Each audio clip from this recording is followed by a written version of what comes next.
Good evening, you are watching Vande Bharat News and I am Kirti Saukar and welcome to our special segment Crime Report, where we uncover the truth behind the headlines and bring you the stories that matter. From high profile investigations to cases that shake the conscience of the nation, we dig deep to bring clarity, justice and accountability. Karan Oberoi case court uphold charges against Pooja Bedi, actress, and 7 other accused of revealing the identity of victim who filed a rape case and complaint against actor in 2019. A Mumbai Session Court has declined to halt the proceedings against Pooja Bedi and 7 other accused of revealing the identity of the woman who filed a rape case against Karan Oberoi in 2019. The alleged disclosure reportedly occurred during a press conference held shortly after Oberoi arrest, violation of Section 228A of the Indian Penal Code.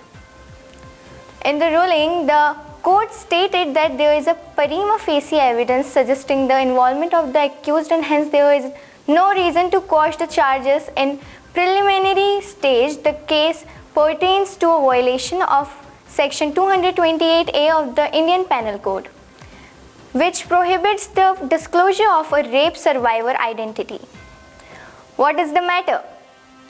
In 2019, a woman filed a rape case against Karan Oberoi. Shortly after the incident was reported, Pooja Bedi held a press conference at her residence where her identity was exposed. Subsequently, she approached the Metropolitan Magistrate Court in Andheri and filed a formal complaint against them. The police noted that videos of press conference was widely shared on different platforms and remains accessible online. Based on these findings, the Metropolitan Magistrate Court on February 26, 2021 decided to initiate proceedings against the group for allegedly disclosing the identity of a sexual abuse survivor. Who is Karan Oberoi? Karan Oberoi is an Indian singer, anchor and television personality best known for his time in the popular Indian pop group A Band of Boys and his role in the TV show Jassi Jaisi Koi Nahi. His career took a massive turn when he got involved in #MeToo movement. He got accused of rape and extortion, leading to his imprisonment.